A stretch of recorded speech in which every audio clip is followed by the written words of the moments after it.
Toyota Allion 2005 এর model. এই গাড়িটাতে আমরা ফুল ডেন্ট পেইন্টের কাজ কমপ্লিট করছি এবং সাথে হালকা কিছু মডিফাই অ্যাড করা হয়েছে।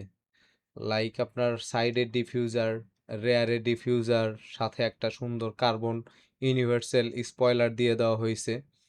এবং আপনারা পুরা গাড়িটা খেয়াল করলে কালারের কোয়ালিটি সম্পর্কে একটা আইডিয়া পাবেন যে অ্যাকচুয়ালি কালারটা কেমন করা হয়েছে। এবং এটা কিন্তু সিকেন্স দিয়ে কালার করা হয়েছে পুরা গাড়িটাতেই।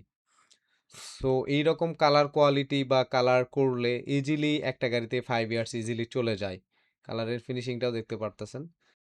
এবং সামনে ইউনিভার্সাল এই ডিফিউজারটা দেওয়া হয়েছে অনেক সুন্দরভাবে ইনস্টল করে।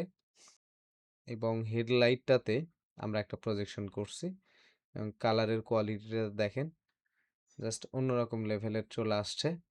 অ্যাকচুয়ালি ভালো টাকা খরচ করলে বা ভালোভাবে কাজ করলে সবসময় আউটপুট অনেক ভালো আসে। এবং সাথে রিমগুলোও কালার করে দেওয়া হয়েছে। এটা হচ্ছে বলা চলে জেড ব্ল্যাক কালার বা 209 যেটা ওইটা ইউজ করা হয়েছে রিমে। সো যাদের এইরকম কাজের কোয়ালিটি লাগবে তারা ডেফিনেটলি চলে আসবেন আমাদের এখানে প্রো অটো বাংলাদেশে।